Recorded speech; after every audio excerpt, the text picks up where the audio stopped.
የትግራይን ደም ልሰን የትግራይን ወጣት ደም ልሰን ተነሳን በሉ ነው ያለው። የትግራይን ወጣት ደም ጠጥተን ተነሳን በሉ ነው ያላቸው። እነዛ ልጆች በ$300 ነው የተሸጡት።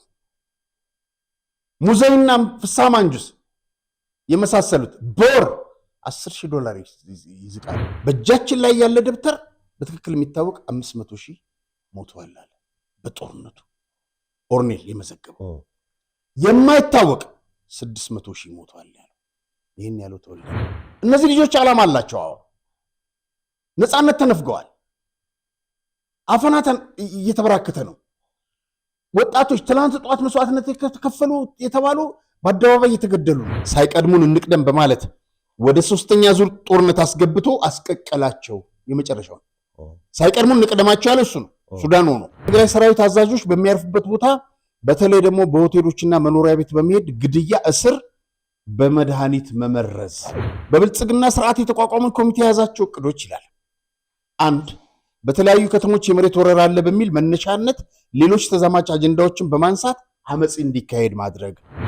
ጦርነት ሲያበቃ ለቅዱስ ሀብታሞችና ፖለቲከኞች ትርፍ እየሰበሰቡ ሲቀራመቱ ድሆች ደግሞ ወደ ሞቱባቸው ልጆች መቃብር በማምራት ያለቅሱ ነበር አለ። እነሱ ደርግ ገሎ የሬሳ ያስከፍል ነበር ይላሉ አይደል? በይኸው 300 ብር የሬሳ እየተቀበሉ ማን ፍስሐ ማንጁስና እናቶች ገንዘብ አምጡ እየተባሉ ነው። ወጣቱ ባህል በነገራችን ላይ ኬላ ሁሉ ተቋቁሟል። ሮቤል ኬላዎች ተጠናክረው ወደዚህ አካባቢ ይሄዳል የሚባለውን ኃይል ከመንገድ እያፈኑት ነው። ይሄ የትም ቦታ ልታስቀረው አትችልም።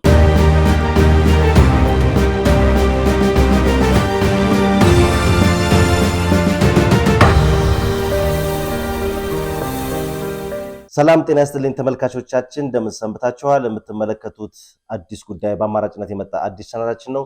ዛሬም እንግዲህ እንደተለመደው ፕሮግራሙን አዘጋጅተን ወደ እናንተ ለማድረስ ጋዜጠኛ አርያ ተስፋ ማርያም እና ሮቤል ምትኩ እዚህ ስቱዲዮ ተገኝተናል። መልካም ጊዜ እንደላችሁ ከወዲህ ተመኘን። እንዴት ነህ? ሰላም።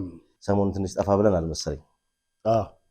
ምንድነው ምክንያት የሚል ይመጣልና በሳምንት 3 ቪዲዮ ስላስለመድናቸው እንግዲህ ያው ቅድሚያ ወደሱ ከማሟሟቃችን በፊት ቻናላችን አዲስ እንደመሆኑ መጠን ሁሌም እንደምንለው ሰብስክራይብ፣ ሼር ማድረጉን አትርሱ። ቪዲዮውን ሲጀምሩ ደግሞ ላይክ አድርጋችሁ ጀምሩ። ሐሳብ አስተያየታችሁን አድርሱን።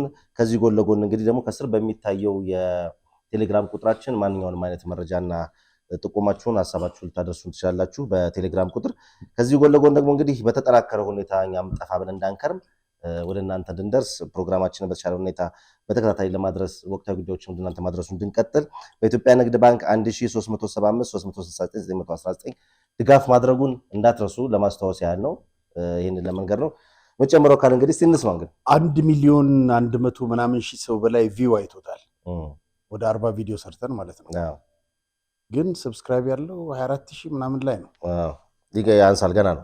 ያንሳል ብቻ ሳይሆን ዛሬ 50,000 ሰብስክራይብ ካላደረጉ ከዚህ በኋላ የመስራት እድላችን ምክንያቱም ቢሮ ተከራይተን ወጫችንና ገቢያችን ሊመጣጠን ስላልቻለ 4 ዓመት ሙሉ እኮ በነፃ አገለገለን እኮ። ኢትዮጵያ ቴሌቪዥን $600,000 በእኛ አግኝቶ ስለ ሀገር ፕሮግራም $1 አላገኘም። ግን ለሀገር የከፈልነው መስዋዕትነት ስለነበር ገንዘብ ብለን አልጠየቅም። ሰው የህይወት መስዋዕትነት ይከፍል ስለነበር ግን ለመኖር ገንዘብ ያስፈልጋል። በዚህ ሁኔታ መቀጠል አይቻልም። ይሄን እንዲያውቁ ነው ተመልካቾች። ሀገር ስራ በነበረበት ጊዜ ኢትዮጵያ ቴሌቪዥን ከፍተኛ በደል የተፈጸመብን ስለሱ ብቻ ሳይሆን እምልህ ያው ከሰራህ ማግኘት አለብህ። ገቢና ወጪ አልተመጣጠንም። ስለዚህ ነው እንግዲህ ድጋፍ አድርጉ የምንላችሁ ቶሎ ቶሎ እንድንደርስ ቪዲዮን በተከታታይ። አሁን ደግሞ ካለው ወቅታዊ ሁኔታ አንጻር እንግዲህ የትግራይ ፖለቲካ በጣም እየተጋጋለ ነገሮች እየተካረሩ መጥተዋልና በጣም ፈጣን መረጃዎችን ወደ እናንተ ማድረሱን እንቀጥላለን። ከስር የሚታየው የኢትዮጵያ ንግድ ባንክ ቁጥር አርያ ተስፋ ማርያም ብላችሁ ድጋፍ ማድረሱን አትርሱ። ልመና እንዳይመስል ነው። አይ ገንዘቡ ማበረታታ ነው። ገንዘቡ ይቅር እንትኑ አትሊስት ምል ሰብስክራይበር 1 ሚሊዮን ምናምን ቪው ካየ አትሊስት ዛሬ አንድ ሰብስክራይብ 50,000 ነው የምጠብቀው ዛሬ። አይ እንግዲህ ተመልካቾቻችን አሉ እነሱ ነው ተስፋ አድርገን የምንሰራው እና ይለወጣል ነገሮች ብለን ተስፋ እናደርጋለን። እንግዲህ እስካሁንም እየታገል ነው። ያንን ነው ደግመን ለነሱ የምናስታውሳቸው። ልመና እንዳይመስል ነው። አይ ልመና ይገባቸዋል። ስራው ላይ ለመቆየት እኮ ግዴታ ሰብስክራይብ ከፍ እያለ መሄድ አለበት፣ ተደራሽነት መጨመር አለበት። እሱን አድርጉ ነው፣ ሌላ ነገር አይደለም። የተወሰኑ ጥቆማዎች አሉን እንግዲህ ለዝግጅት ክፍላችን እየደረሱ ካሉት ውስጥ እንግዲህ ምናልባት አንዱን እናንሳና እሱ ላይ እናውራ። ከደረሱን ጥቆማዎች መካከል አንዱ ሰላም ሮቤል ናሪያ አንድ ጉዳይ መቆም ስላለበት ለህዝብ መረጃ ብትሰጡበት ከመዘረፍ ህዝብ ከመዘረፍ ይተርፋል ብዬ ነው ለእናንተ ሀሳብ የሰደድኩት ይላል። የማጭበርበሪያ ዌብሳይት ከፍተው ዩቱብ እና በቴሌግራም በቀን እስከ 2000 ብር መስራት ትችላላችሁ እያሉ በሰፊው ቅስቀሳ በማድረግ ብዙ ሰው በመዝረፍ ላይ ይገኛሉ። ለማሳያ እኔ 2000 ብር ተበልቻለሁ። 2000 ብር በቀን 500 ብር ይወልዳል ብሎኝ አስገብቼ በሉኝ ይላልና የቴሌግራም ቻናላቸውና ዩቲዩቡን ዲስክሪፕሽን ላይ እኛ እናስቀምጥላችኋለን። ከዚህ ጎን ለጎን ደግሞ እንዲሁ ታዩታላችሁ። እዚህ ስክሪን ላይ የሚታይ ነው። እንግዲህ እንዲህ አይነት ነገሮች ዘረፋዎች በዝተዋልና ማጭበርበር ነው። ዩቲዩብ አላቸው፣ እንደገና ደግሞ ቴሌግራም ቻናል አላቸው። ይመልከቱት። ዩቲዩቡም ጫጉላ ምናምን ይላል ዩቲዩቡ፣ ሌላው ቴሌግራም ቻናል አለ። በዚህ መልክ እንግዲህ 2,000 ብር ከየሰው እየዘረፉ ነው። እንግዲህ እኛ ከመሰረው ጋር ተቃራኒ ሆነብኝ። ከሆነ አውርተን ሳንጨርስ አሁን እኛ እንግዲህ እዚህ በጣም ሪስክ ወስደን ኃላፊነት ወስደን በጣም ብዙ ከባባድ መረጃዎች እናወጣለን። ሰብስክራይብ አድርጉን ባካችሁ፣ ከፍ አድርጉ ብሎ እንቆይ እንላለን። እዚህ ደግሞ እየተጨበረበረ ሰው ይበላል። አሁን ለምን ሰው ሳያጣራ እንደዚህ አይነት ነገር ውስጥ እንደሚገባ ላይ አሁን ቅርብ ጊዜ በጣም ብዙዎቹን ብሎክ ስላረኳቸው ቆምብ እንጂ ቀጥታ በቴክስት ሜሴጅ የህንዶች ነው ደግሞ እና ደግሞ በዋትሳፕ ስልክህ ቁጥርህ በቀን ይሄን ያክል ታገኛለህ፣ ኧረ 70 ምናምን ሺህ ብር ነው የሚለው እንደውም እና እንደዚህ ስራ አለ ምናምን ይላሉ። አንደኛ የኢትዮጵያ ቴሌኮሙኒኬሽንን እንትኑን ሰብሮ እንዴት ሊገባ ቻለ? ለብዙ ሰው ነው የሚመጣው የቴክስት ካልመጣልን አላውቅም እንጃ። ሁለተኛ የዋትሳፕም እንደዚህ ሰብሮ ሲገባ ምንድነው እዚህ የኢትዮጵያ ቴሌኮሙኒኬሽን ምን የሆነ የማለፊያ እንትን ካላገኙ በስተቀር እንደዛ ላይ አድርጎ አይችሉም። እንደዚህ አይነት ነገሮች አሜሪካንም ሀገር ያጨበረብራሉ። በተለይ ይሄ ምንድነው አይአርኤስ እንትን አለብህ ምናምን እያሉ ማለት ነው። እዚህም ሀገር እንደዚህ አይነት ነገር ተጀምሯል፣ ተጠንቀቁ ለማለት ነው። እንግዲህ እንደው በተደጋጋሚ ይነሳ የነበረው ከንግድ ባንክ ነው የምንደውለው እያሉ መዝረፍ ነበረ። አሁን ደግሞ ጭራሽ ነገር በሷል። እንግዲህ አንድ ወዳጅም እንደዚህ አይነት ነገር ገጥሟቸዋል መሰለኝ። እንግዲህ እሳቸውም ተበልተው በጣም የሚያሳዝን ሁኔታ ነው እና ሰውም አንዳንዴ ሰሞኑንም ደግሞ እንደ አዲስ ሀገር ስቷል መሰለኝ። አዲስ መረጃ እየደረሰ ነው።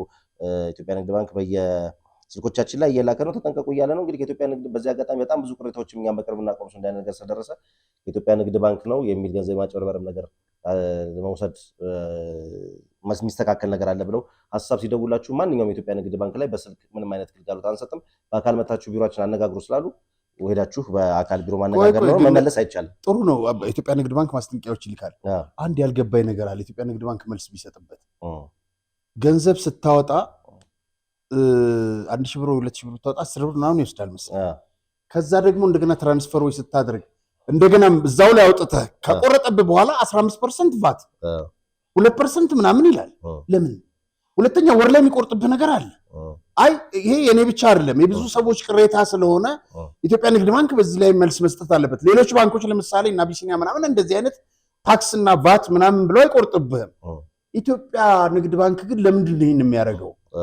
መልስ ቢሰጥበት ጥሩ ነው። በጣም ብዙ ሰው እያመረረ ስለሆነ እውነት ነው። እግረ መንገድ እንግዲህ ይህንን ሀሳብ ለሚመለከተው አካል እናደርሳለን እና እንግዲህ በእንደዚህ አይነት ቻናልና ቴሌግራም የምትጨበረበሩ ሰዎች ከወዲሁ ጠንቀቅ አድርጉ ነው። እንግዲህ ብዙዎች እኛ ተበልተናልና ሌሎች ከኛ ተማሩ በሚል ነው ሀሳባቸውን እያደረሱ ያሉት። እኛም ወቅታዊ ጉዳይ እንደመሆኑ መጠን ብዙዎች ተደጋጋሚ ሀሳብ ስለመጡ ወደ እናንተ አድርሰነዋል። እንግዲህ 64 ሄክታር ላይ ያረፈውን የአዲስ አበባ በአዲስ አበባ የሚገኘውን አዲስ አበባ ስቴዲየምን ለማጠናቀቅ የፌዴራል ባህልና ስፖርት ሚኒስቴር ከቻይና ኮሚኒኬሽን ኮንስትራክሽን ጋር የውል ስምምነት ተፈራርሟል። ከተባበሩት አረብ ኤሚሬትስ በተገኘ 57 ሚሊዮን ዶላር የገንዘብ ድጋፍ ባለፉት 7 ወራት የምዕራፍ 2 ደረጃ 1 ስራዎች በተሳካ ሁኔታ እየተከናወኑ እንደሚገኙ እንግዲህ በስምምነቱ ላይ ሚኒስትር ሸዊት ሻንካ ገልጸዋል።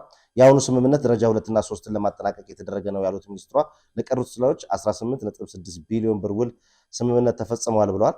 42000 ሜትር ስኩዌር ስፋት ግምት ያለው የጣሪያው ግንባታ 72 ሚሊዮን ዶላር ይፈጃል ሲሉ አማካሪው ተናግረዋል። እንግዲህ 62000 ተመልካች ይዘ የነበረው ይህ የአዲስ አበባ ስታዲየም ደግሞ የመያዝ አቅም ወደ 60000 ዝቅ እንዲል ተደርጓል። ግንባታውም እንግዲህ ከ2 ዓመት ባነሰ ጊዜ ውስጥ ይጠናቀቃል ተብሏል። ከዚህ ቀደም ውል ስምምነቱ ሲፈረምና በቅርቡ ወደ ስራ እንደሚገባ መረጃውን አድርሰን ነበር። አሁን ደግሞ እንግዲህ ግንባታው እየተከናወነ ነው ተብሏል። ይሄ ስታዲየም እንግዲህ በአጠቃላይ 9 ዓመት ፈጀ።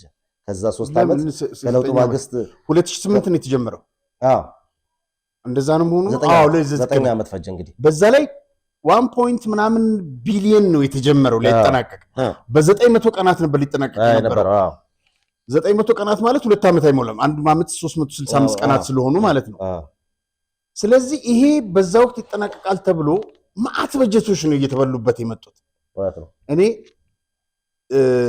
ስቱዲዮ መሰራቱና ማንም ይናፍቀው ነገር ነው ነገ ደግሞ ሌላ ምክንያት እንዳይቀርብልን ጸሎት እናድርግ ጸሎት እናድርግበት ነገር እሱ ብቻ ሳይሆን መሰለ ጸረ ሙስና ገብቶ ከ2008 ዓመተ ምህረት ጀምሮ እስካሁን ድረስ ለምን ስቱዲዮ አልተጠናቀቀም በየጊዜው በጀት ለምን ተመደበለት የነበረው በጀት ገንዘብ የት ገባ እነዚህ ነገሮች ጸረ ሙስና ቢከታተልልን ጥሩ ነው መልካም እንግዲህ የአዲስ አበባ ስቱዲዮ ጉዳይ በጣም እንግዲህ የኢትዮጵያ እግር ኳስ እና የኢትዮጵያ ሕዝብ በእግር ኳሱ ያለው ፍቅር ይታያል እንግዲህ በጣም ስሜቱ በተነሳሳበት ሁኔታ ላይ ዛሬ አልቃል ሲል እንግዲህ 10 ዓመት ሊሞላው እንግዲህ 1 ዓመት ብቻ ቀርቶታል መቼ ይጠናቀቃል የሚለው ነገር እንግዲህ ደግሞ እሱ እንግዲህ የምናየው ነው እንግዲህ ለውጥ ይመጣል ብለን ተስፋ እናደርጋለን በተባለው መሰረት እንግዲህ በሚዲያ በይፋ እየተዋሸ ሊኖር አይቻልም እንግዲህ አንዴ እዚህ ደረጃ ደርሰናል ከዚህ በኋላ እንዲህ ነው ተብሏል ስለዚህ እንግዲህ የሚሆነው ነገር እናያለን በመሃል ማስታወቂያ አለን እንግዲህ ዲኤምሲ መጥቷል ሰሞኑን ጉዳያችንን እያያዝን እኮ ቀጥታ ወደ መረጃዎቻችን እያለን ማስታወቂያው ብቻ ሆናል የምናስኬደው እንግዲህ ዲኤምሲ ሪል ስቴት አብሮን ሊሰራ ወደኛ በመምጣቱ ከልብ እናመሰግናለን የቤት ለባለቤት ለመሆን አሰብክ ይመስለኛልና ዲኤምሲን ጎብኝታል ለመጎብኘት ቀጠሮ ይዣለሁ እንግዲህ ሄደ ጎብኘት ታርገን እንኳን አይቻለሁ ለማስታወቂያ ስራው ግን ታግዘኛለህ ያው ምኑን ገንዘቡ እንደሆነ እሺ ያደርሰን ለዛ ለማንኛውም እንግዲህ በመዲናችን አዲስ አበባ ለቡ መብራት ላይ ነው የዲኤምሲ ሪል ስቴት የሚገኘው እንግዲህ የዲያስፖራ አንድ መንደር ከዚህ በፊት ሸጠን መጨረሳችን ይታወሳል አሁን ደግሞ ሲቲቪ የሆነውን እጅግ ውብና ማራኪ ለይታ በጣም ምቹ የሆነውን ብሎክ በልዩ ቅናሽ በማራኪ ዲዛይን በ8% ቅድሚያ ክፍያ ለገበሬ ለሽያጭ አውጥተናል ነው የሚሉት እንግዲህ በመሆኑም በዚህ መሰረት እናንተ ቀድማችሁ የምትሉ 10 ደንበኞች ባለ 1 መኝታ በ432 ሺህ ብር ባለ 2 መኝታ 651 ሺህ ብር ባለ 3 መኝታ በ940 ሺህ ብር ባለ 4 መኝታ በ1300 ብር ቅድመ ክፍያ ከ60% የባንክ ብድር ጋር አቅርቦሎታል በፍጥነት ሄዳችሁ የቤት ባለቤት ይሆኑ ይባላል እንግዲህ ቤት ዘለቄታዊ ሀብት ነውና ከመንም ነገር በላይ ወሳኝ እንደሆነ ማለት ስዩ ምን እንዳለ ልንገር እኔ እናንተ እንሂድና እስቲ ሚዲያ ላይ ከዲኤምሲ ሪል ስቴት ባለ 1 መኝታ ባለ 2 መኝታ ለማን ትገዛላችሁ ይባል ለኔ ነው ብሎ አለኝ ለኔ ነው ሰው የሚገዛልኝ አለ አዎ በተደጋጋሚ ስለሰራ ነው በእርሜ መስለኛል ያለኝ ግን እንደዚህ እንደሚለኝ ነው እስቲ እንግዲህ ሄዳችሁ እንግዲህ የሚታየውን ነገር በኋላ ለተመልካቾቻችን መተን እናሳውቃለን ብትጎበኙት ጥሩ ነው በጣም ወሳኝ ቦታ ላይ ነው እንግዲህ ሳይቱ የሚገኘው ቤቶችን በፍጥነት እየተገነቡ እያለቁ ነው በዘመናዊ አልሙኒየም ፍሬሙን ግንባታው የሚካሄደው እኛም ሄደን በአካል ጎብኝተናል ዘለቄታዊ ሀብት አፍሩ እያሏችሁ ነው ከአዲስ ጉዳይ ሚዲያ መምጣታችሁን ስትናገሩ ደግሞ ልዩ ቅናሽ ይደረግላችኋል ሄዳችሁ ጎብኟቸው ማስታወቂያውን ሰምተን ተመልሰን እንመጣለን እግሮች ሁሉ ወደ ዲኤምሲ ያመራሉ በመዲናችን አዲስ አበባ በለቡ መብራት ላይ እየገነባን ባለነው በተንጣለለ መንደር ውስጥ የዲያስፖራ አንድ መንደራችንን ሸጠን መጨረሳችን ይታወቃል አሁን ደግሞ ሲቲቪው የሆነውን እጅግ ውብና ማራኪ እይታ ያለውን ብሎክ በልዩ ቅናሽና በማራኪ ዲዛይን በ8% ቅድሚያ ክፍያ ለሽያጭ አውጥተናል በመሆኑም ቀድሞ ለሚመጡ 10 ደንበኞች ብቻ ባለ 1 መኝታ በ432 ሺህ ብር ቅድመ ክፍያ ባለ 2 መኝታ በ651 ሺህ ብር ቅድመ ክፍያ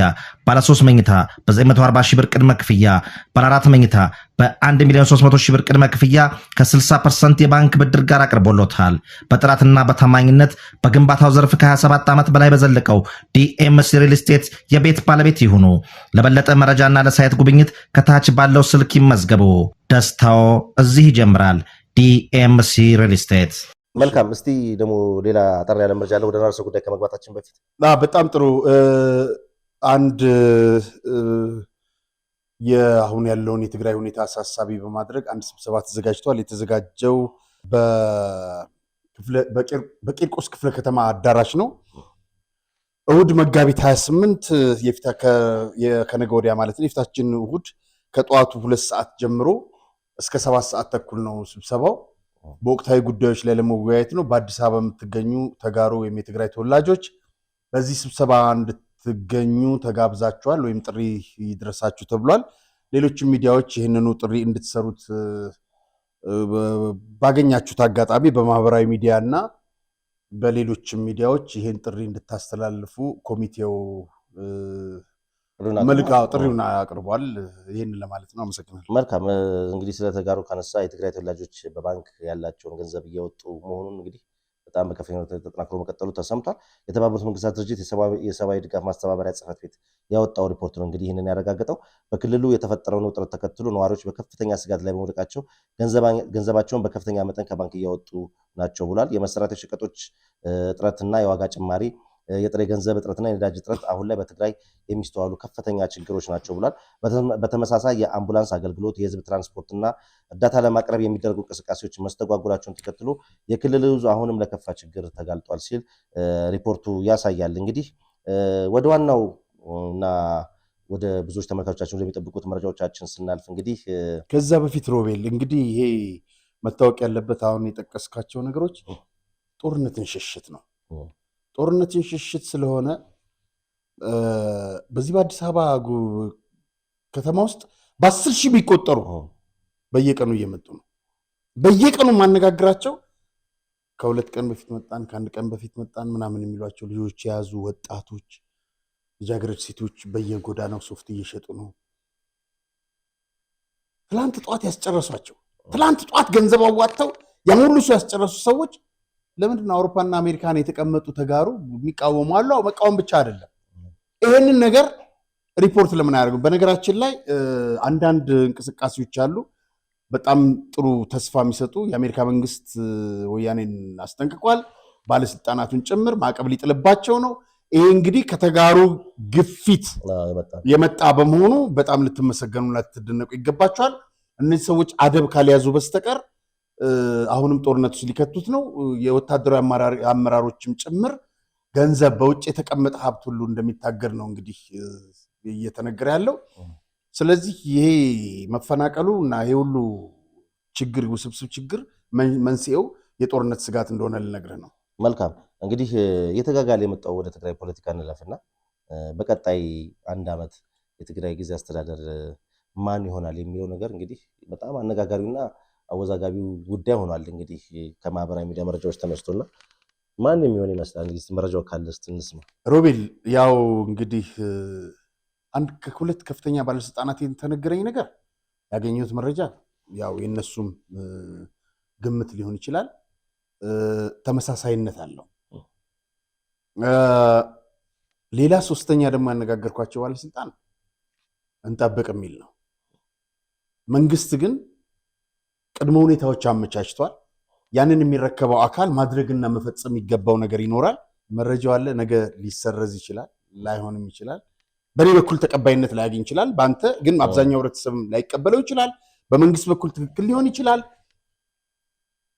ለምንድን ነው መንግስት ይህንን እይታ የመረጠው ብለህ ልታነሳ ትችላለህ። እንግዲህ 90% ይሆናል የሚባለው ታደሰ ወረደ።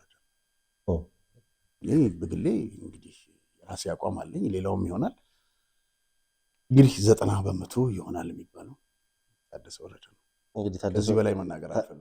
ታደሰ ወረደ እንግዲህ ይሆናል እየተባሉ እንግዲህ መረጃዎች እየወጡ ነው። እንግዲህ ምንድን ነው ምን ታስቦ ነው የሚለው እንግዲህ ቀጣይ በኋላ የምናያቸው ነገሮች ይኖራሉ።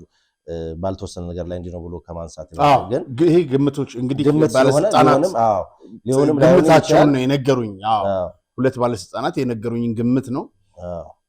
ግን ሊሆንም ላይሆንም ይችላል። እንግዲህ ቀኑም አይታወቅም በነገራችን ላይ መቼ እንደሚወሰን። ያው መንግስት ግን ጉዳዩን ይዞት የሚመለከተው አካል ጉዳዩን እየሄደበት ነው። እንግዲህ በትግራይ ህዝብ ላይ ምን አይነት ነገር ይመጣል የሚለው እንግዲህ በጣም ያሳዝን ነው። ከወዲሁ በጣም እንግዲህ እነ ታደሰ ቡድን ምን ያህል ተቃውሞ እንደገጠመው ይታወቃል። አሁን ያ ከሆነ ደግሞ ምን ይሆናል ቀጣይ ምድታ አቋምም የለውም ሰውየው። የከፋ ሊሆን ስለሚችል እንዲህ ነው ብሎ ከአሁኑ መናገር ከባድ ነው የሚሆነው። ጊዜው ሲደርስ እናወራዋለን።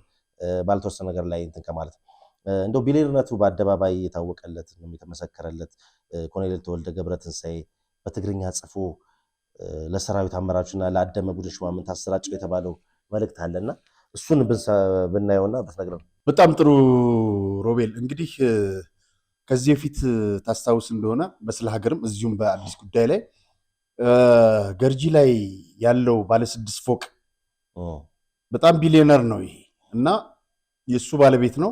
ከሰሞኑ ያሰራጨው በጣም አደገኛ ነገር ነው። በነገራችን ላይ ይህን ጽሁፍ ካነበብኩ በኋላ የሱን ጽሁፍ ካነበብኩ በኋላ ተወልደ እንበብ በጦርነቱ የነበረው ሚናና መጨረሻ ላይ ጦርነቱ እንዲቆም የኢትዮጵያ መከላከያ ሰራዊት የጦር አዛዦች ስር እግር ስር የወደቀው ተወልደ እንበብ ነው። ምንድነው የሚለው? ተወልደ የጻፈውን ነው አሁን የማቀርበው። በትግራይ ጊዜያዊ መስተዳድር ከነበሩ አመራሮች አንስቶ እስከ አዲስ አበባ ባሉ የብልጽግና አካላት በአፋር የድንበር አካባቢና ሌሎችም ታጣቂ ኃይሎች እያሰለጠኑ ይገኛሉ ብለን ደጋግመን ጽፈናል አለ። በግሌም ደጋግሜ ጽፌያለሁ። አሁንም ይህ ተጠናክሮ ነው የቀጠለው ይላል።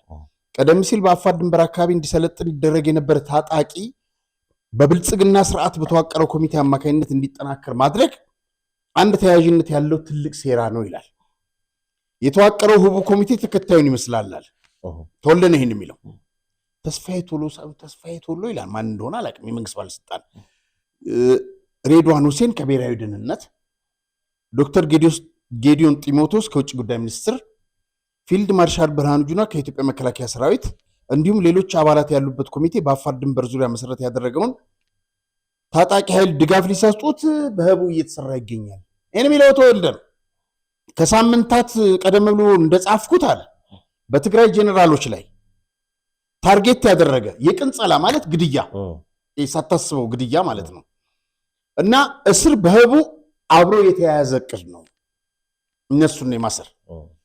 ከዚህ በተጨማሪ በደቡብና ጸለምት ያለውን እንደ ጀነራል በላይ ስዩም የመሰሉ የሰራዊት አመራሮች በትግራይ ያለውን የፌዴራል የስለላ መዋቅርና በትግራይ ውስጥ እንዲደረግ የሚፈለገውን የውክልና ወታደራዊ እንቅስቃሴ፣ ግድያና አመፅ አስፈላጊውን ድጋፍ ለማድረግ የተቀመጠ አቅጣጫ እንዳለም መረጃ አግኝተናል ነው የሚለው።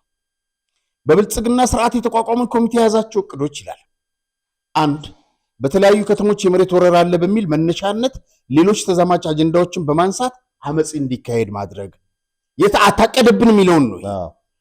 ሁለት፣ የትግራይ ሰራዊት አዛዦች በሚያርፉበት ቦታ በተለይ ደግሞ በሆቴሎችና መኖሪያ ቤት በመሄድ ግድያ፣ እስር፣ በመድኃኒት መመረዝ። ሶስት፣ ዲዲአርን መነሻ በማድረግ ከብልጽግና ስርዓት የሚመጣ ገንዘብ ለዲዲአር ራሳችንን የምንሰጠው በማለት ሰራዊት እየፈረሰ ወደ አፋር እንዲሄድ ክፍያ ሰጥተው ወደ ታጣቂ ኃይል እንዲቀላቀሉና እንዲደራጁ ሰፊ ስፍራ ለመስራት እየተዘጋጁ ይገኛሉ ይላል። ይህን የሚለው በነገራችን ላይ ራሳቸው የሚሰሯቸውን የክፋት ነገሮች ገልብጦት እነግርሃለሁ። ልክ ነህ። በሁሉም አርሚዎች ውስጥ ሴራዎች በማካሄድ እንዲፈርስ ማድረግ፣ በተለይ ደግሞ አርሚ 33፣ አርሚ 31፣ አርሚ 60 ትኩረት የተደረገባቸው እርምጃዎች ናቸው። እነዚህ ገዳይ ስኳዶች ናቸው። እንግዲህ 5፣ በዚህ ሰዓት ብልጽግና የሚፈልገውን ፖለቲካዊና ወታደራዊ ድል እንዳያስመዘግብ ዋና እንቅፋት ሆኖ ያለው የትግራይ ሰራዊት በመሆኑ እሱን ለማዳከምና ለመበታተን በሁሉም ረገድ አጠቃላይ ቅንጅት በማካሄድ በጥልቀት እንዲሰራበት የተወሰኑ የትግራይ ጄኔራሎች ታርጌት ኢላማ በማድረግ የትግራይ ሰራዊት አዛዦች እንዲጠሉና የእግረ መንገድም ሰራዊቱ እንዲበተን ማድረግ በዋነኛነት የተያዘ ሴራ ነው አለ። በተለያዩ የትግራይ ሰራዊት አዛዦች የሚካሄድ የስም ማጥፋትና የማጥላላት ዘመቻ እንዲሁም ተጠናክሮ እንዲቀጥል ማድረግ፣ የብልጽግና ስርዓት ቀጥተኛ የሆነ ውጊያ ከማድረግ ይልቅ ይህን በመሳሰሉ መንገዶች በትግራይ ሰራዊት እርስ በርስ እንዲባላ እንዲበተን ለማድረግ ከፍተኛ በጀት መድቦ በመስራት ላይ ይገኛል አለ። እችን ጉዳይ በተመለከተ አንድ ከፍተኛ የመንግስት ባለስልጣን በዚህ ጉዳይ ዙሪያ አስተያየት እንዲሰጡኝ ጠይቄያቸው እንዲህ አለኝ። የተለመደው የተወልደ እንበብ የፈጠራ መረጃ ቀጥሏል። የውሸት መረጃ ቀምሞ ህወሓትን አስደንግጦ ሳይቀድሙን እንቅደም በማለት ወደ 3ኛ ዙር ጦርነት አስገብቶ አስቀቀላቸው። የመጨረሻውን ሳይቀድሙን እንቅደማቸው ያለ እሱ ነው፣ ሱዳን ሆኖ አሁንም ፈጥሮ በማውራት ራሳቸውን ማስፈራራት ቀጥሏል። ግን ቅንጸላ መርዝ እያለም ለራሱን ፈርቷል። የራሱን ፓርቲ ተሞክሮ ማለት ነው ለፌዴራል መንግስት ለመስጠት ይሞክራል። በምን አይነት ሴራ 50 ዓመት እንደመጡ ሁሉም ወገን ያውቃል ብለውኛል። እና ምንድን ነው መሰለ እቺ መርዝ ምናምን የሚላት ነገር 50 ዓመት ስብሃት ሲከተላት የመጣ በጣም ብዙ ታጋዮች የሞቱበት እነ ኪሮስ አለማየሁን ጨምሮ ኪሮስ አለማየሁ ሲገደል ለኪሮስ ያልታሰበ ኃይለሥላሴ ገብረ ተክለ የደጃዝማች ገብረሕይወት መሸሻ የልጅ ልጅ ጓደኛው ኃይለሥላሴ ገብረ ተክለ አብሮ ተገድሏል። ምን ልል ነው መሰለ ራሱ እንትናን ይህንን ያደረገው እያሱ በርሄም የሞተው በመርዝ ነው። እሱ ብቻ እንዳይመስልህ ባለፈው እዚህ ያቀረብ ነው አዙሪት የጀነራል ዮሐንስ መጽሐፍ ላይ ጀነራል አብርሃ ኳርተር እነ ስብሃት ነው በገለልተኛ ሆኖ ነበረ በዚህ በጦርነቱ አካሄዱ ምናምን ዱባይ ምናምን ታክሞ ነው የመጣው ነፃ ሆኖ ታክሞ ማለት ነው ወዲያው ነው የሞተው እነሱ ጋር ሲሄድ በመርዝ የገደሉት እነዚህ ናቸው ትእዛዝ የሰጠው እነ ስብሃት ነው በመርዝ ይሄን እኔ ምን አይነት መርዘኝ አንደኛ መርዘኞች ናቸው ራሳቸው የትግራይ ህዝብ ላይ ተጣብቀው እንደ መርዝ እያስፈጁት ይገኛሉ 50 ዓመት ሙሉ ይሄን ቀጥለውበታል አሁን ደግሞ ይሄን እየጻፈ ነው ቅድም ሲጀምርልህ ተወልደ እንበብ የኢትዮጵያ መከላከያ ልክ መቀሌ የኢትዮጵያ መከላከያ ሰራዊት መቀሌ ሊከቦ ሊገባ ሲል የመጨረሻው ሶስተኛ ዙር ጦርነት ማለት ነው በማንኛውም ጉዳይ ላይ እንደራደራለን መሰረት ትፈታላችሁ አዎ ሁሉን ነገር እሺ አለ በነገራችን ላይ ለአንድ ከፍተኛ የጦር አዛዥ በኋላ ላይ አንድ እንግሊዘኛ ኒውስ ላይ ያያይዤ እነግርሃለሁ ተወልደ እንበብ ሲጠየቅ በስልክ ሁሉን ነገር እንደራደራለን ሲል እስካሁን የትግራይ ወጣት ስንት ነው ያሳለቃችሁት ብለው ጠየቁት በእኛ የምናውቀው ኦርኔል ስምህ የመጣህበት መንደር ቀበሌ እድሜ የወላጆች ስም ቤተሰብ ትምህርት ደረጃ ምናምን የሚለውን ማለት ነው እንደዛ የተሞላ በእጃችን ላይ ያለ ደብተር በትክክል የሚታወቅ 500,000 ሞተዋል አለ በጦርነቱ ኦርኔል የመዘገበው የማይታወቅ 600,000 ሞተዋል ያለው ይሄን ያለው ተወልደ ነው የሱ ልጅና የሱ ቤተሰብ እሱ ጥይት መምታት አይደለም ጥይት ባረፈበት ይሉበትም አሁንም ውጊያ እንክፈት የሚለው እኛ የምናሳየውን ባለ 6 ፎቅ እሱን ለማስመለስ ነው መልካም እንግዲህ ወደ አቶ ጌታቸው ረዳ እንለፍ እንግዲህ አቶ ጌታቸው ረዳ ከቀናት ስለ ወልቃይት ከሰጡ መግለጫ በተጨማሪ እንግዲህ ከቀናት በፊት ከደብረጽዮን ጋር ከነደብረጽዮን ቡድን ጋር በማንኛውም ጉዳይ እንደራደር ሲሉ ተደምጠዋልና ይሄ ምን ማለት ነው በዚህ ላይስ ምን ማለት ይቻላል ሮቤል እንግዲህ አዲስ ባለ 3 ነጥብ አቋም ጌታቸው አቅርቧል ከቀናት በኋላ የትግራይ ጊዜያዊ አስተዳደር መንግስት ይመረጣል እዛ ውስጥ አንዳንድ አሁን ምክንያቱም ጌታቸው ረዳ እስካሁን በስልጣን ላይ ነው ህገወጥ መፈንቅለ መንግስትን ቢካሄድበት ያንን መደላድል ይመስለኛል እንደ ቀድሞ ሁኔታ ያስቀምጠው ይህን ግብአትም መንግስት ይወስደዋል ብዬ አስባለሁኝ እኔ ገምታለሁ ምናልባት ቅድም ያልነው ነገር ታደሰም ላይችል ይሆናል ምክንያቱም እነዚህ ነገሮች ቅድመ ሁኔታዎች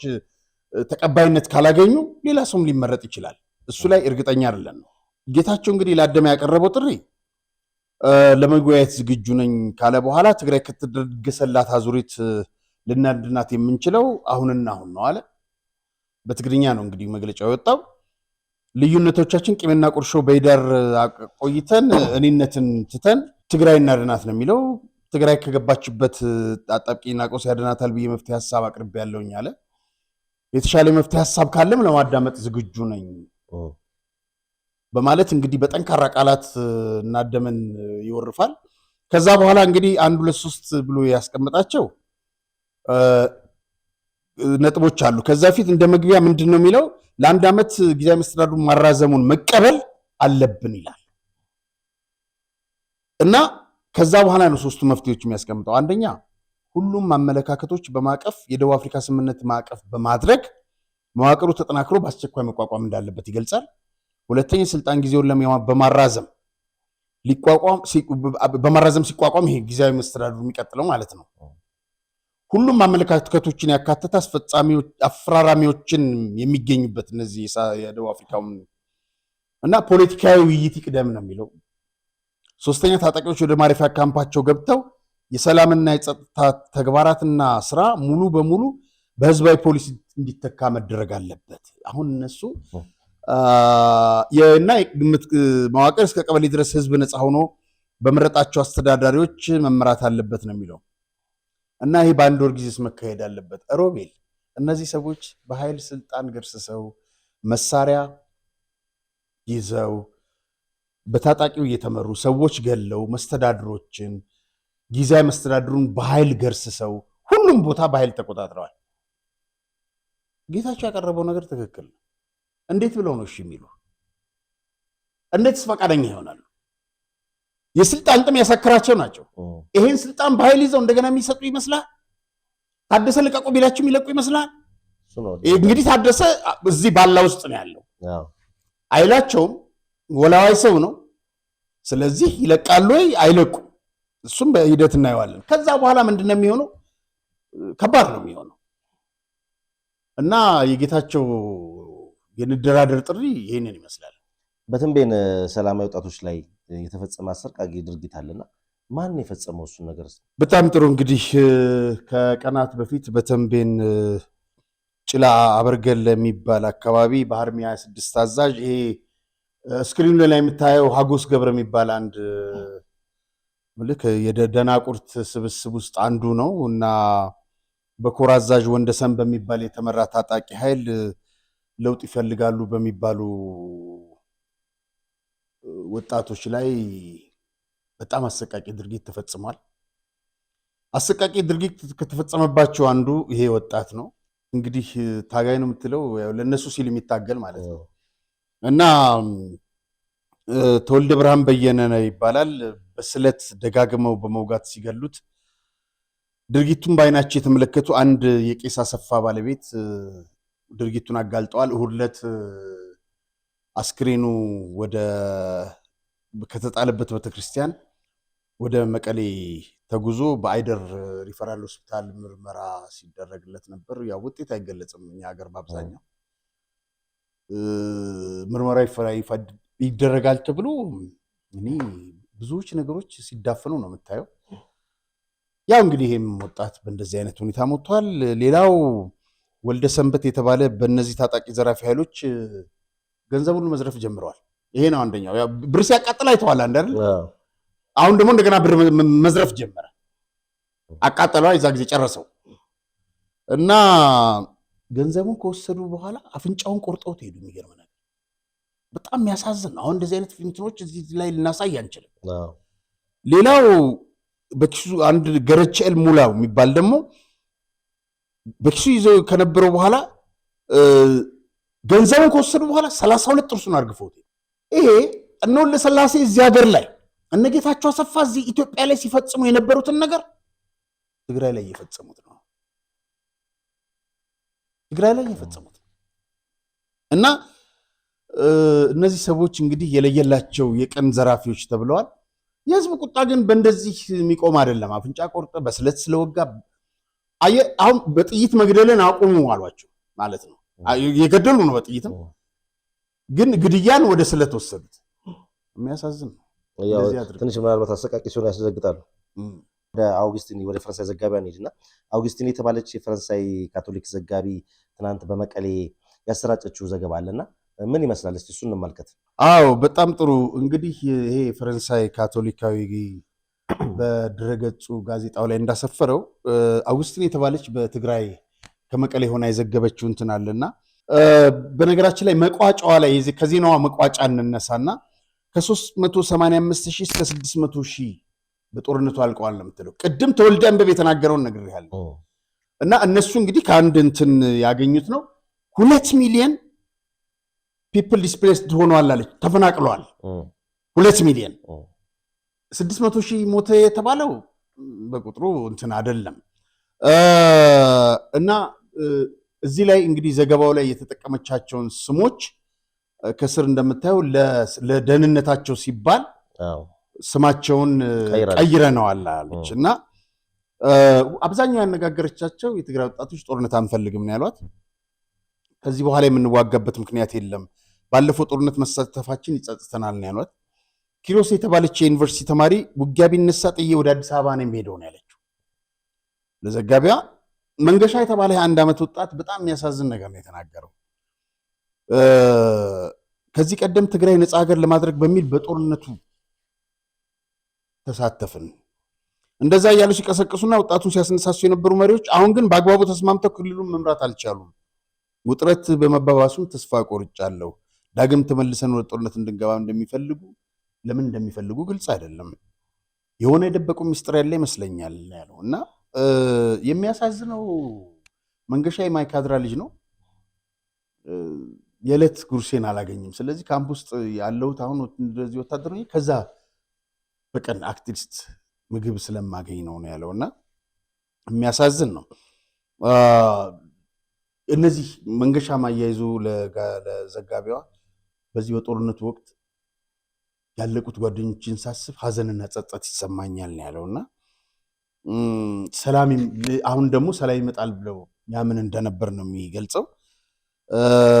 ቅዱስ የተባለ የዩኒቨርሲቲ ተመራቂ ደግሞ የቲዲኤፍ አባል ለዘጋቢዋ እንዳላት ከዚህ በኋላ እኔ ሞቼ ደሃ ወላጆቼ በሐዘን ሲማቅቁ እንዲኖሩ አልፈልግም ማለት አያይዙም ጦርነት ሲያበቃ ለቅዱስ ሀብታሞችና ፖለቲከኞች ትርፍ እየሰበሰቡ ሲቀራመቱ ድሆች ደግሞ ወደ ሞቱባቸው ልጆች መቃብር በማምራት ያለቅሱ ነበር አለ። በጣም ስሜት ይነካል።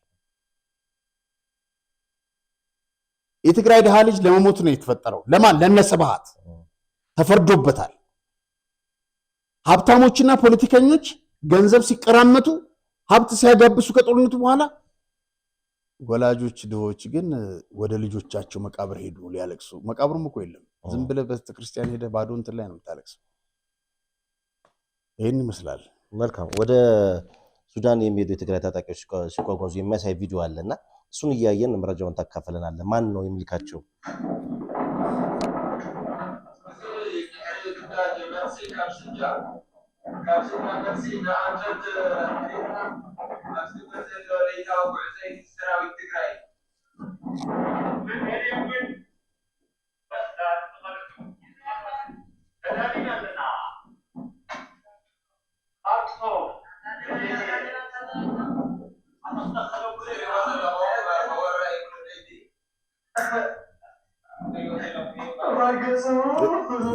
ፊቱን ተመልከቱት ነው የሚለው። አየው አቧራው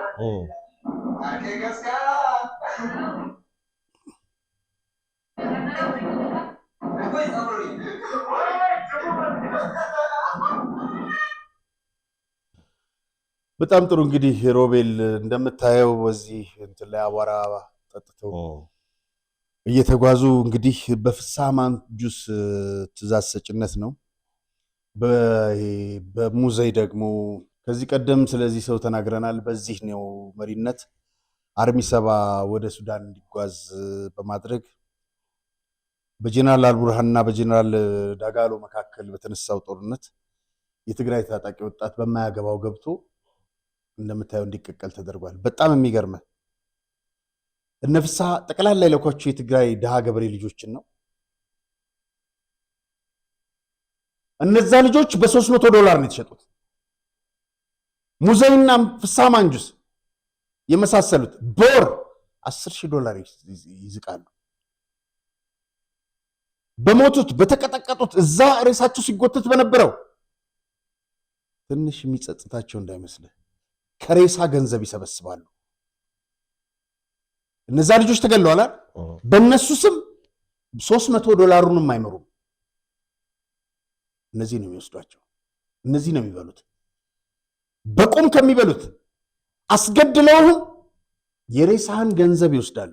እነሱ ደርግ ገሎ የሬሳ ያስከፍል ነበር ይላሉ አይደል? በይኸው $300 የሬሳ እየተቀበሉ ማን? ፍስሐ ማንጁስና የትግራይ ድሃ ገበሬ ልጅ አስገድለው $300 የአስክሬንና የሬሳ እየበሉ ይገኛል። ገርም ነው። መልካም እንግዲህ ምግብ ኃይሌ ከቀናት በፊት ድንፋታ በሚመስል መልኩ የተወሰነ ቁጥር ያለው ሰው ሰብስቦ ሲናገር አንድ ቪዲዮ ላይ አይተናል እና ምንድን ነው እዛ ላይ ያነሳቸው ነጥቦች እነሱን ብንሰማ ብትነግረን በጣም ጥሩ። ይኸውልህ በቀደም ዕለት በጣም እየደነፋ ነው የሚናገረው። 6 ደቂቃ ነች፣ ለመስማት ሞከርኩኝ። የሚለው ምንድነው? ሶስተኛ ወገን ትግራይ እንዲገባ የሚያደርግ ሌላ ከባድ ደም መፋሰስና ጥፋት እንደሚመጣ መታወቅ አለበት። መንግስት አሁን ጊዜያዊ መስተዳድር መድቦ እሱን ነው ሶስተኛ ወገን የሚለው። እሱን ካስገባ ከፍተኛ ደም መፋሰስና እልቂት ይከተላል ነው የሚለው። ምግብ ለጦርነት እንደተዘጋጁ ከኛ ውጪ ከነዚህ ሰዎች እዚህ ጋር ስክሪኑ ላይ ከምታየው ውጪ ትግራይ ሊገዛት የሚችል ኃይል የለም ነው የሚሉት ያሉት። ተጋሩ ብሔራዊ አጀንዳ አለን፣ እዛ ላይ እናተኩር። አንዴ ወደ ኤርትራ አንዴ ወደ ሌላ የሚወስዱን አሉ አለ።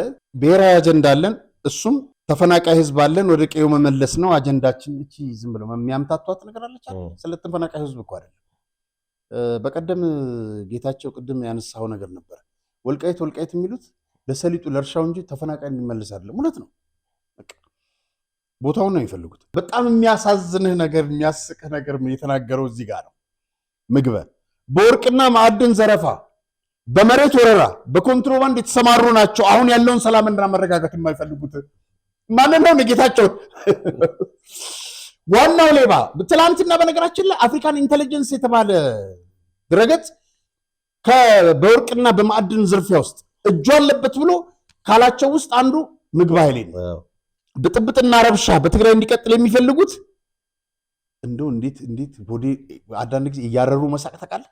በጣም ነው የሳቁት። ከዛ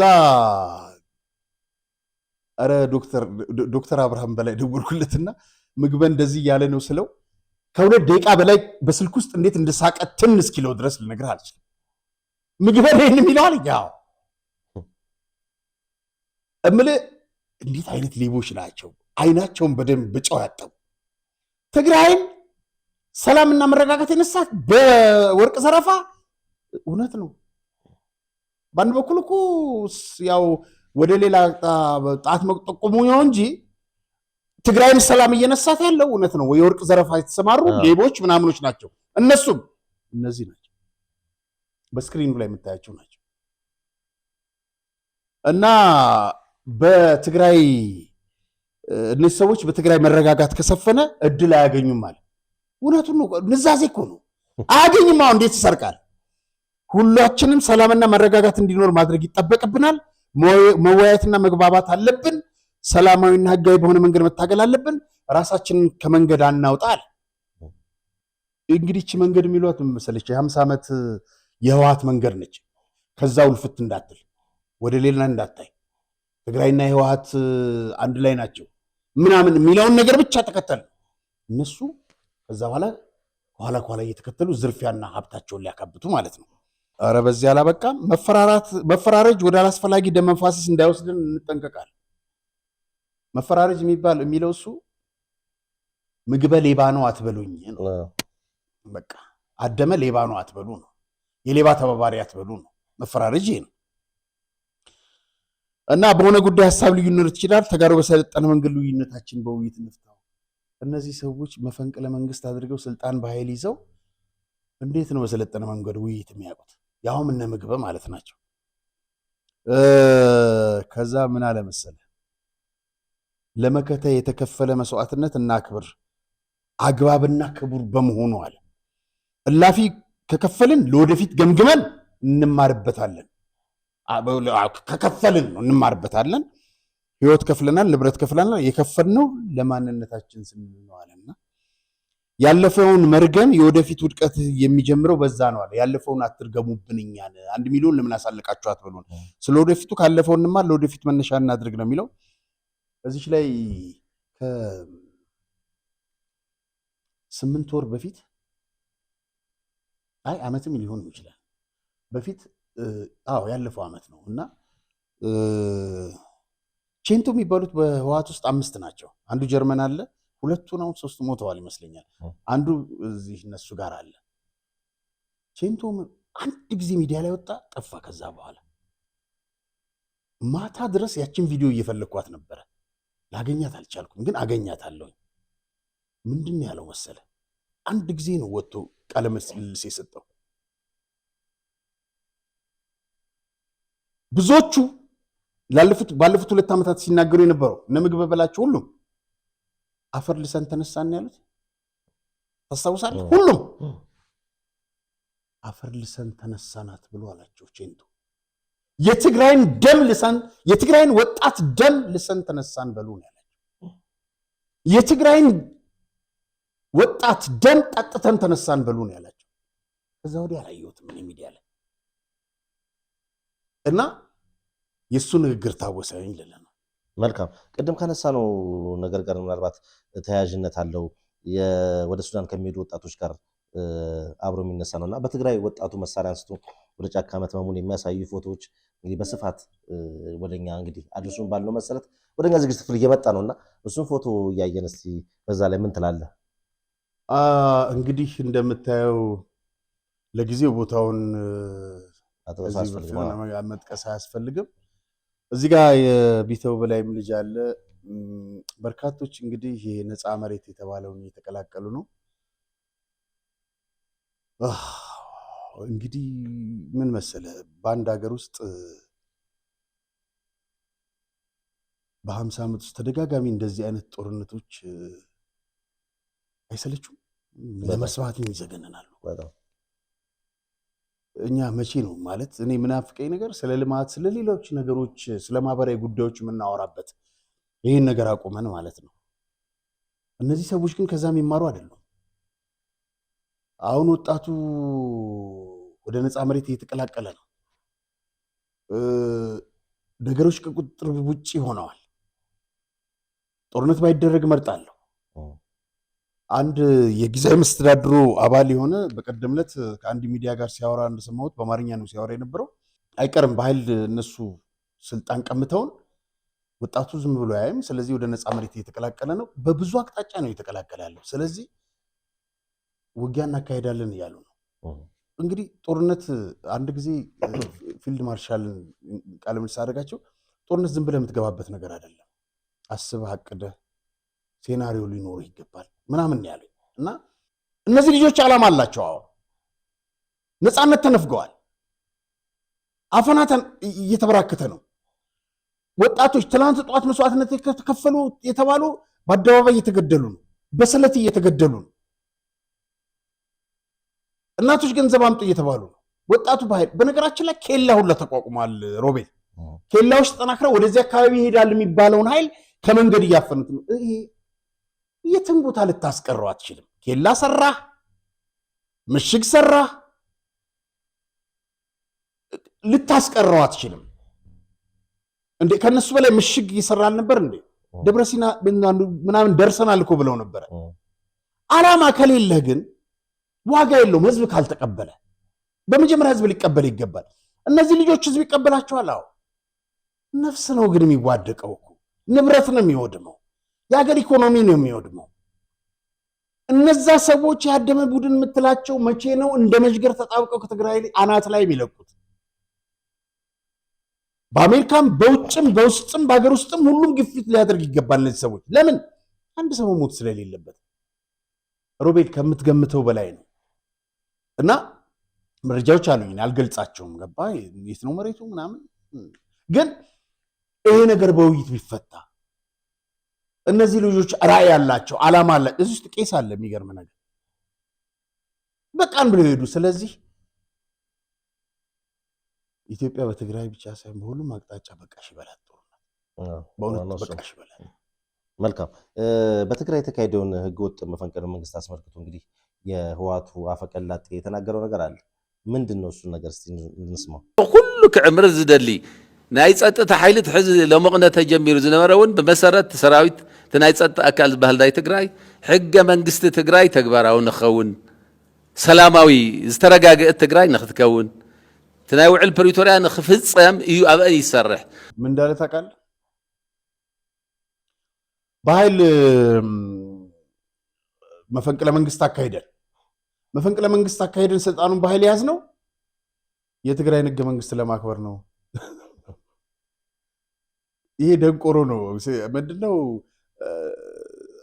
10,000 ወታደር የኢትዮጵያ መከላከያ ጨረስን ብሎ 3 ክላሽን ማረክን እኮ የሚል እኮ ነው። እና ያው ራሳቸው በራሳቸው አመኑ። ሮቤል እንግዲህ ያው እውነት ከንትን ታጋጭለ። ስለዚህ ራሳቸው በራሳቸው አመኑ። ወታደሮቹ ገብተው መፈንቅለ መንግስት እንዳካሄደ ይሄ ጥሩ ማስረጃ ነው። መልካም። የመቀሌ ኤፍኤም ራዲዮ ጣቢያ በናደመና ማስፈጻሚ ተላላኪዎቻቸው በኃይል ከተቆጣጠሩ በኋላ የወሰዱት እርምጃ አለ ይባላልና ምንድን ነው ያደረጉት ነገር? እሱን ደግሞ እንስማ። በኃይል ነው እንግዲህ የያዙት። ከዛ በኋላ የኤፍኤም የራዲዮ ስራ አስኪያጅ ሹሜይ ረብሶ ይባላል። በቀደም ዕለት ሲናገር ነበረ በዚህ ዙሪያ። እነሱ ብዙዎቹ ለቀው ወጥተዋል የጊዜያዊ መስተዳድሩ ደጋፊዎች በሚል እና እነሱም አልፈለጉም። ነፃ ሆኖ መስራት አይችልም። ያው ሬዲዮ አሁን ስድብና ምናምን የቀለቀለበት ስለዚህ ለኢትዮጵያ ፌዴራላዊ ዋና መስሪያ ቤት የመንግስት ገንዘብ እንዳይባክን አካውንት እንዲታገድልን ስለመጠየቅ ይመለከታል ይላል እና በመቀሌ የሚገኘው የብሮድካስት ኤጀንሲ የተመዘገበና ለፌዴራል ህጋዊ ግብር የሚፈጽም 104.4 መቀሌ ሬዲዮ ጣቢያ ታጣቂ ኃይሎች በኃይል በመግባት ተቆጣጥረውታል። ይሄ ግንቦት ምንድነው ታቋል ስሙን ግንቦት ያለውን ሰው እንትና ነው ሴኮ ነው አይደለም ለዘመናት ብሶት የወለደው ምናምን ላውንቸር ይባላል። እሺ እንጃ በህይወት ይኖር አይኖር አላውቅም። ላውንቸር ነው የሚባለው እና ልክ እንደሱ ይኸውልህ የመቀሌን ሬዲዮ ተቆጣጥረውታል። ትላንት ከትግራይ ተነስተው አዲስ አበባ ተቆጣጠሩ ሬዲዮ ጣቢያ ያሉ ሰዎች የመንግስትን የሚያክል እንደዚህ ፋሽስትነት ነው የያዙት እና የኤፍኤም የመቀሌ የባንክ አካውንቱም እንዲተግድ ነው እንግዲህ ለኢትዮጵያ ፌዴራል ፖሊስ ዋና መስሪያ ቤት ደብዳቤ ጻፉት። እዚህ ጋር የባንክ አካውንት አለ ምን እንደሚ እና አለፈውም ረአ ነው የሚለው ለማንኛውም እንግዲህ በቃ ዱርዬ ስትሆን በቃ ማጅራት መቺ ስትሆን ወደዚህ ደረጃ ወርደህ ሬዲዮ ጣቢያ መቆጣጠር ይሄ እኮ የህዝብ ያንን ሬዲዮ ጣቢያ የሚቆጣጠር ታጣቂ ኃይል የለም። ገባ አሁን እዚህ ስትመጣ እነሱ ግንቦት ሲገቡ 83 ደርግ የሚሉት አካል አለ፣ ታጣቂዎች አሉ፣ እዛ ፖሊሶች አሉ። እነሱን እንትን ብለህ ተቆጣጠር። ራስህ በነፃ የራስህ መሬት በሆነው ትግራይ ላይ እንዴት መሳሪያ ይዘህ ሬዲዮ ጣቢያ ትቆጣጠራለህ? የሚያሳዝን የህዝብን እንትንና ግን ይህንን በማድረግ የሚሳካ ምንም ነገር አይኖርም። ይሄን ያልገባቸው ይህንን ይመስላል። መልካም ለዛሬ ይበቃናል። ስለነበረን ቆይታ እጅግ አድርጌ አመሰግናለሁ። በዲኤምሲ ሪል ስቴት ማስታወቂያ እንሰናበታለን። ከዛ በፊት እንግዲህ እንድንመጣና እንድንቀጥል ድጋፍ አድርጉ። ዛሬ 50,000 ሰው ሰብስክራይብ እጠብቃለሁ። 1 ሚሊዮን ከምናምን ሰው ስላየው ማለት ነው። እችን ማሳደግ እናስታውሳቸው። መልካም የተከበራችሁ ተመልካቾቻችን የዕለቱ መሰናዷችን ይመስላል። ፕሮግራሙን አዘጋጅተን ወደ እናንተ አደረስላችሁ ጋዜጠኛ ራያ ተስፋ ማርያም እና ሮቤል ምትኩ ነን። ዳግም በሌላ ዝግጅት እስክንገናኝ ድረስ እስከዛው ሰላም ቆዩ። እግሮች ሁሉ ወደ ዲኤምሲ ያመራሉ። በመዲናችን አዲስ አበባ በለቡ መብራት ላይ እየገነባን ባለነው በተንጣለለ መንደር ውስጥ የዲያስፖራ አንድ መንደራችንን ሸጠን መጨረሳችን ይታወቃል። አሁን ደግሞ ሲቲቪው የሆነውን እጅግ ውብና ማራኪ እይታ ያለውን ብሎክ በልዩ ቅናሽና በማራኪ ዲዛይን በ8% ቅድሚያ ክፍያ ለሽያጭ አውጥተናል።